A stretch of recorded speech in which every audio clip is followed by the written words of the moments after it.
নমস্কার। কাতলা মাছের জিরে মরিচের ঝোল বানিয়েছিলাম। কেমন করে বানিয়েছিলাম সে রেসিপিটা আমি আপনাদের সঙ্গে শেয়ার করছি। এই যে মিক্সির মধ্যে পেঁয়াজ, আদা, টমেটো, গোটা গরম মশলা আর একটা কাঁচা লঙ্কা পেস্ট করে নিয়েছি। কড়াইতে তেল গরম করে একটু চিনি দিয়েছিলাম রঙের জন্য।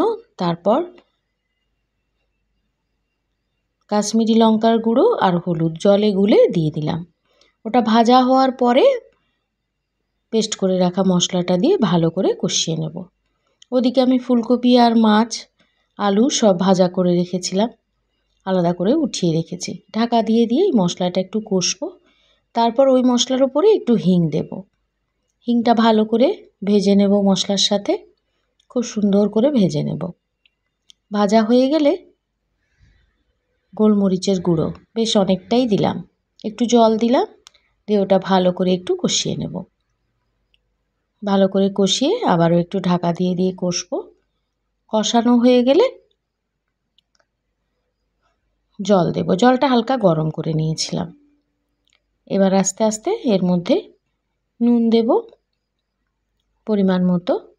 ঝাল যে যেমন খাবেন, লঙ্কার গুঁড়ো, ঝাল লঙ্কার গুঁড়োও দিতে পারেন। আমি কাঁচা লঙ্কা দিয়েছি আর রং করার জন্য। এবার আলুগুলো দিয়ে দিলাম। আলুগুলো সেদ্ধ হতে হবে একটু, কপিটা পরে দেব। এবার ঢাকা দিয়ে ফুটতে দেব। ভিডিও ভালো লাগলে অবশ্যই লাইক, শেয়ার, সাবস্ক্রাইব, ফলো করে আমার সঙ্গে থাকবেন সবাই। দেখুন আলুগুলো সেদ্ধ হয়ে গিয়েছে। খুন্তি দিয়ে কেটে দেখে নেব আলুগুলো সেদ্ধ হয়ে গেছে কিনা। আলুগুলো সেদ্ধ হয়ে গেছে। এবারে আমি ফুলকপিটা দিয়ে দেব। এর মধ্যে কিন্তু রসুন যাবে না, আমি একেবারেই রসুন দিইনি।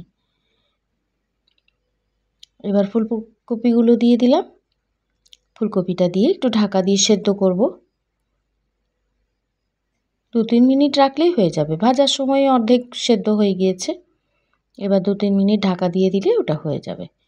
অলরেডি হয়ে গেছে, আলু ফুলকপি সেদ্ধ হয়ে গিয়েছে। মাছগুলো দিয়ে দিলাম। মাছটা দিয়ে একটু ফুটিয়ে নেব।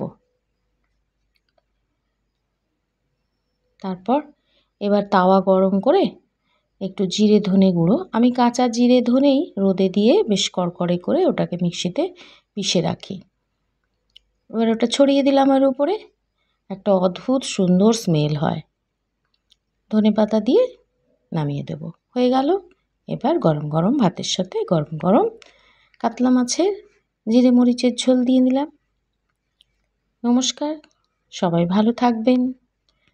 ধন্যবাদ। আসি তাহলে। ইচ্ছে হলে রান্না করে খাবেন। টাটা।